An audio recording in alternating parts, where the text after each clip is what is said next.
ഒരു സർപ്രൈസ് ഉണ്ട്. അങ്ങനെ പറ ഹോട്ട് സീറ്റ് തുടരുകയാണ് ഇന്ന് വിശേഷങ്ങളുമായി അഭിഷേക് ശ്രീകുമാർ.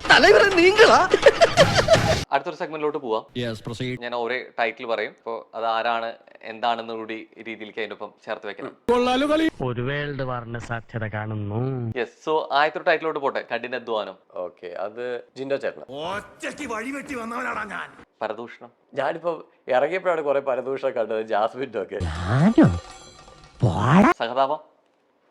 നോറ. അയ്യോ അങ്ങനെ പറഞ്ഞൂടാ. സാധാരണ പിടിക്കലും പിടിക്കുന്ന കൂട്ടത്തിലാണ്. ക്യാമറയുടെ മുന്നിൽ പോയിരുന്ന ഫുൾ കരച്ചിലും. 100% ഞാൻ യോജിക്കുന്നു. എവിടേക്കോ ഈ കല്യാണം നടക്കുന്നതിന് ബിഗ് ബോസിൽ പോയി കഴിഞ്ഞാൽ കുറെ കൂടെ ഈസി ആവുന്നതുകൊണ്ട് അഭിഷേക് അല്ലേ കുറെ പേരെ കല്യാണം മുടങ്ങിന്ന് മനസ്സിലായി. അല്ലേ കുറെ പേരെ കല്യാണം മുടങ്ങിന്ന് മനസ്സിലായി. പക്ഷെ എന്റെ കുറെ കല്യാണം ഇങ്ങോട്ട് ആലോചന വരാൻ തുടങ്ങി. എല്ലാവർക്കും എന്നെ മതി. ഇപ്പൊ ഞാൻ ഇപ്പൊ ഇൻസ്റ്റയിൽ ഇപ്പൊ 2 ദിവസമായിട്ട് എനിക്ക് ലവ് ലെറ്റേഴ്സ് കുറെ വന്നിട്ടുണ്ട്. ലവ് ലെറ്റർ ഞാൻ ഇരുന്ന് വായിക്കും. അല്ലേ കുറെ പേരെ കല്യാണം മുടങ്ങിന്ന് മനസ്സിലായി. എന്നാ പിന്നെ വരാനുള്ളത് ഏതെങ്കിലും ഓട്ടോ പിടിച്ചു വരും മുമ്പ് ഞാൻ പോട്ടെ. ദൈവം കാക്കട്ടെ എന്നെ.